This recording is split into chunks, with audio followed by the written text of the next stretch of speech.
Mr. President, but I'm saying this with a heavy heart because for South Koreans, people in North Korea are not just anybody's. We only hope that one day in the future, when we look back on what we did today, we will be able to say that we did the right thing for the people of North Korea, for the lives of every man and woman, boy and girl who has the same human rights as the rest of us. Thank you. 역시 한국은 유엔 사무총장을 담당할 만한 나라가 아니었다. 여러분 이 발언 기억하시죠? 얼마 전에 아베 총리의 최측근인 하게오다 자민당 총재 특보가 이런 말을 했습니다. 그야말로 공분을 일으켰죠. 게다가 아베 총리는 일본이 군대를 갖는 이 안보법이 거의 모든 국가에서 지지를 받고 있다. 이런 말 했고요. 또 유엔 안보리 상임이사국에 진출하고 싶다는 목표도 밝혔습니다. 우리로서는 껄끄러운 대목이 한두 개가 아닙니다. 이분과 함께 짚어보죠. 오준주 유엔 대사, 경제사회 이사회 의장이기도 하신 분입니다. 라디오 방송의 첫 출연이시래요. 연결을 해보겠습니다. 오준 대사님 안녕하세요. 네, 안녕하세요. 지금 어디 계신가요? 뉴욕에 있습니다. 뉴욕에 어려운 시간 내주셔서 고맙습니다. 네, 반갑습니다. 우선 축하를 좀 드려야 될 것 같아요. 유엔 경제사회 이사회라면 이게 유엔의 6대 핵심 기관 중에 하나 아닙니까? 여기 의장 맡으셨어요. 네, 제가 시기가 아마 잘 맞았던 것 같습니다. 겸손한 말씀이신데요. 어깨가 무거우시죠? 예, 일이 아주 많이 있습니다. 예. 먼저 요 사이에 국제사회의 큰 현안 일본 얘기부터 좀 풀어보겠습니다. 네네. 안보법. 쉽게 말하면 이제 일본이 전쟁을 할 수 있는 나라가 되는, 나라로 만드는 그런 법인데 이 법을 두고 아베 총리가 거의 모든 국가에서 지지와 이해를 받고 있다. 이렇게 주장을 했습니다. 해외의 여론을 많이 접하는 분으로서 이 주장 맞습니까? 글쎄요, 그런 주장은 아마 이제 안보법을 통해서 유엔 평화유지 활동 같은 그런 국제 평화 활동에 참여할 수 있게 됐다 하는 측면에서 아마 그런 얘기를 한 걸로 저는 이해하는데요. 기본적으로 그런 병력을 해외에 진출하거나 하는 데 있어서 그 전후에 일본이 유지해온 그런 평화 헌법의 정신, 예. 그거에 맞게 운영이 돼야 되겠죠. 그렇지 않을 가능성까지 열려 있기 때문에 지금 주변국들이 모두 우려하는 거 아니겠습니까? 그렇습니다. 그런 가능성에는 우려를 할 수밖에 없겠죠. 예. 아마 유엔 대사 입장에서 더 깊은 얘기를 하시기는 쉽지 않겠습니다만 속으로 하시고 싶은 말씀은 많죠. 예. 그런가 하면 우리 국민의 공분을 샀던 발언이 또 하나 있었습니다. 아베 총리의 최측근인 하기우다 자민당 총재 특보가 이런 말을 했어요. 한국은 유엔 사무총장을 담당할 만한 나라가 아니었다. 쉽게 말하자면 반기문 총장은 총장감이 아니었다. 뭐 이런 말이 되는 건데 오준 대사께서는 듣고 어떤 생각 드셨습니까? 그거는 우선 상식에 맞지 않는 말이라고 저는 생각하고요. 뭐 다른 걸 다 제쳐놓고라도 예. 반기문 사무총장이 2006년에 유엔 사무총장으로 안보리에서 선출될 때 예. 일본도 비상임 이사국 중에 하나였습니다. 그렇죠. 그 반 총장님을 선출한 15개의 안보리 이사국 중에 하나였기 때문에 우선 자기 스스로의 과거 행동과도 맞지 않는 이야기고요. 자기들이 뽑아놓고 이제 와서 말도 안 되는 소리를 한다 이 말씀이세요?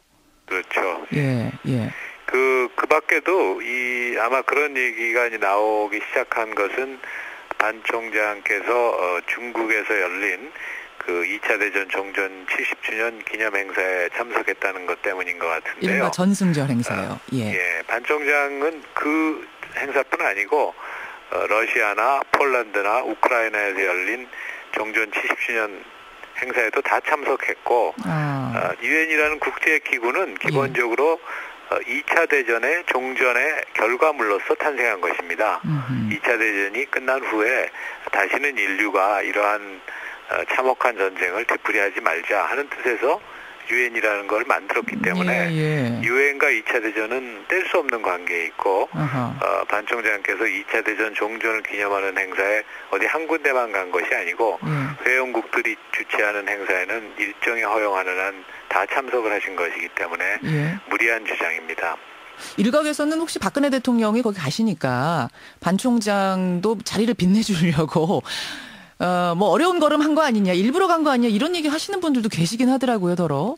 제가 알기에는 오래전부터 이미 중국의 그 전승 행사에 가는 걸로 돼 있었던 걸로 알고 있습니다. 오래전부터 뭐 박근혜 대통령이 네. 가시는지 안 가시는지 결정 나기 전부터. 그렇죠. 그보다 훨씬 전에 반 총장께서는 참석하는 걸로 돼 있었습니다. 그 일본이 이런 이야기를 하는 어떤 다른 의도가 있다고 보세요?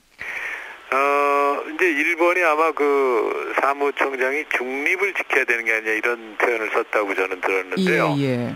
이 부분은 반 총장께서도 분명히 얘기했지만 유엔은 중립을 지키는 게 아니고 공평해야 된다 이렇게 얘기했습니다. 공정 공평한 기구다 이런 발언을 CCTV와 인터뷰하면서 하셨지요.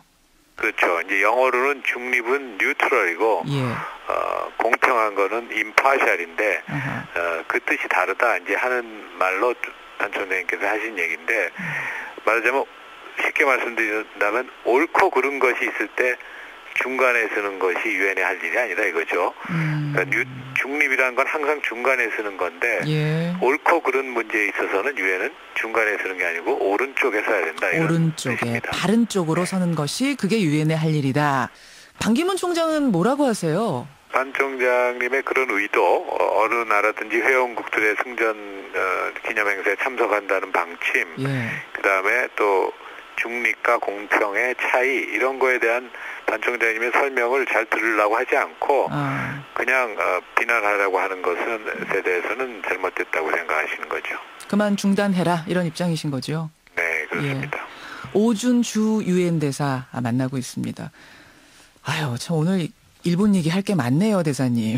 무슨 얘기냐면 아베 총리가 최근에 일본이 유엔 안보리 상임이사국에 진출하는 걸 목표로 하고 있다. 그러니까 상임이사국이라면은 고작 5개 국가만이 차지할 수 있는 그런 자리인데 거기에 끼고 싶다는 거죠. 그러려면 전체 회원국 3분의 2가 동의해야 하고 상임이사국 5개국은 전부 다 동의해야 되는 이런 건데 가능성 있다고 보십니까?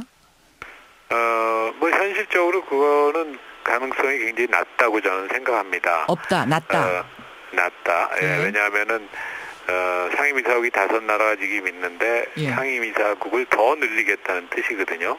그런데 아시다시피 상임이사국은 그냥 상임일 뿐 아니라 거부권도 가지고 있고 그렇죠. 유엔에서는 아주 강력한 권한을 가지고 있습니다. 한 나라만 반대해도 더 이상 추진이 안 될 정도로 강력한. 그렇죠. 예. 그런 식의 특정 국가에게 거부권을 주고 강력한 권한을 준 것은 아까 제가 말씀드린 것처럼 유엔이라는 기구가 2차 대전의 결과로서 탄생한 말하자면 승전국들이 만든 기구이기 때문에 가능하였던 것이고 그렇죠. 전쟁이 끝난 지금 70년 이후이 지났는데 이 시점에서 또 상임이사국을 만들자 하는 거는 또 어떤 국가에게 특권을 주자 하는 얘기이기 때문에 지금 현재 유엔에서의 분위기로는 그런 주장이 먹히기는 어렵다고 생각합니다.